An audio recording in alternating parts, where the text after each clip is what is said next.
Not too much. Not too much. No.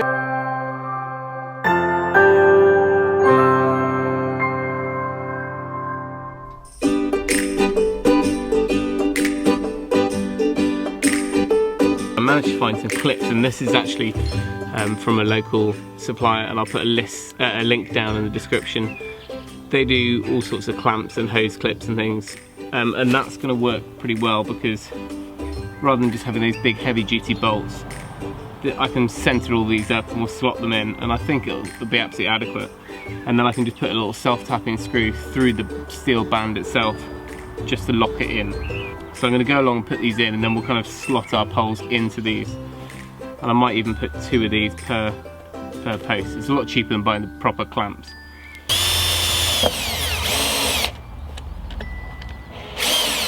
You can get really cheap pipe clips, but these ones are actually steel and also have a kind of a rubber insert which grips on even tighter.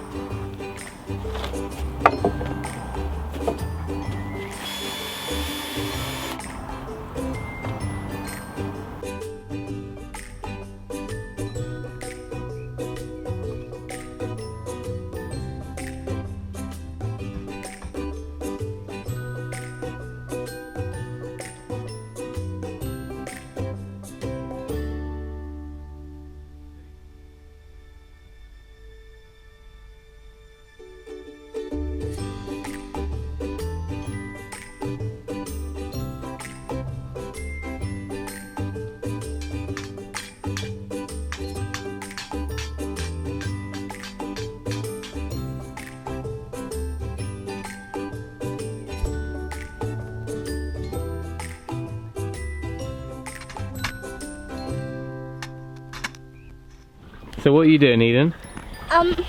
Putting these on to this. I have to go down like this, go like this for the first layer, and then two layers like that, and then across. Okay. 2 layers like that. So which way are you doing them now? Do you want to put the next one on and show us? Okay. Ah, very clever. And then I'm going to put another one. Wow. So this is Joe's find of the week. These are all free block pavers from someone who was moving house and had a pile of them on their driveway. So we had nearly 200 of those we picked up this morning. We managed to park the car on the other side of the hedge, slide them down a couple of timbers, and Eden is now really working hard to stack them. We've got 2 there, okay? Yeah, I know. And what we're thinking is we'll use those block pavers to replace this path in the future, and then all those nice old red bricks we can use for building something else. This is the timber I'm using for the rebate. So what we're going to do is fix this to the top of our base rail.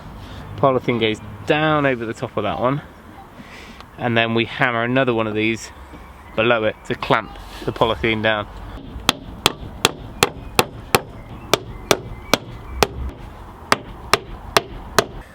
Okay, next job is to get this side rail on, and to do that I'm using some homemade oak clamps. That way I can have a bolt through on both sides, and we can fix the polythene to it. We're going to be up a little bit higher, fix it to it, and then we'll push the side rail back down maybe 5 centimeters or so before tightening it off, and that'll kind of get the whole thing really taut. I made these last night just with the Forstner bit, kind of cut a half round, which is the same kind of 1-inch pipe to match the 1-inch pipe, and I use that because hopefully that'll be plenty strong enough and it won't bend. I did think about making a clamp which was kind of a bit thicker, but this will have a space for the bolt and it might bend in a bit, but that'll kind of clamp it even tighter. On the next view I need to make sure that these bolts are a little bit lower down, otherwise they're going to get in the way of our battens that go on the other side. This one should be okay.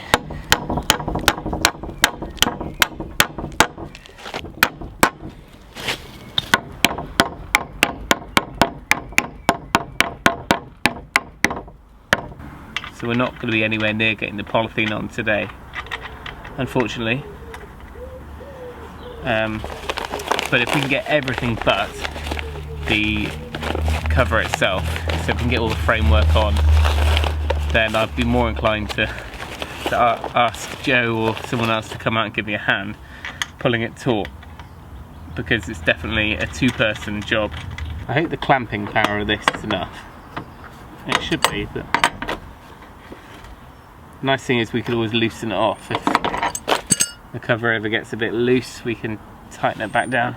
Another one of those in the middle. Unfortunately, we can't use our homemade clamps on the end ones. So without getting too clever on that, I think I'll just use another one of those P-clips, which should do the job. I mean, the clamping power of these two alone on this rigid board should hold the whole cover down. We've got to build the end framework for the doors, and I think that's pretty much it, and then we can look at get this polythene out. So we're a little way off, but hopefully we can get pretty close by the end of today to get this cover on. Managed to get the majority of the rails put through. The problem is these are really old hoops and fixings, and a lot of it's rusted, or I'm just trying to back out some of the tightening screws. It's just not having it, so I'm having to file some of it down and just take all the twist out of it all. But hopefully if I get this bit right, the next stage is going to be a lot quicker. So we're going to have to leave that for tomorrow.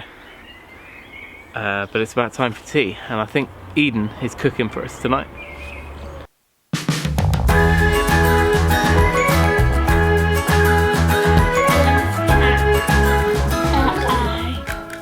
So what are you making for everyone? Pancakes. No, we had pancakes this morning. No. In the glass. Good girl. What egg's that one? Who laid it? Duck egg. Duck egg?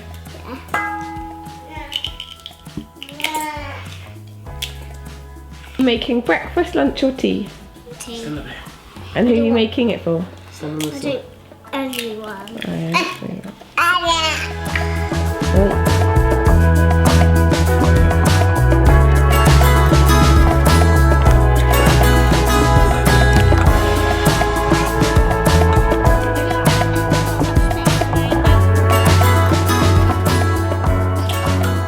Not too much.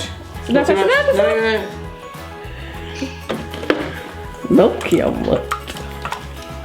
Well, you do the eggs, And I'll do. and we'll get the herb. Okay, we'll get some of these ones.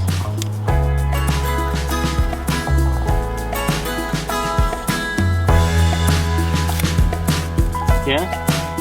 A little bit of this. Sage. Okay. Let's go finish the dinner. Okay. Tonight, chop them. I can chop them. Hang on. They need to be quite fine, otherwise they'll get stuck in our teeth. I'll chop them up and then you can finish, okay? I am going to cook it. You're cooking the omelette? Get those bits of chickens.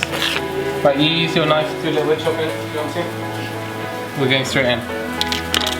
Straight in there. And the rest. I can hold the board for you and you can sweep it all out. All in? Mix it up.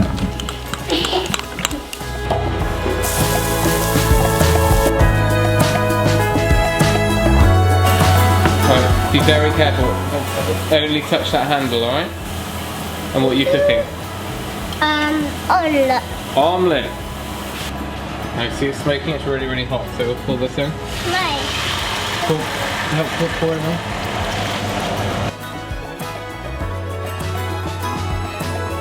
Carefully onto the plate. Set. Lovely.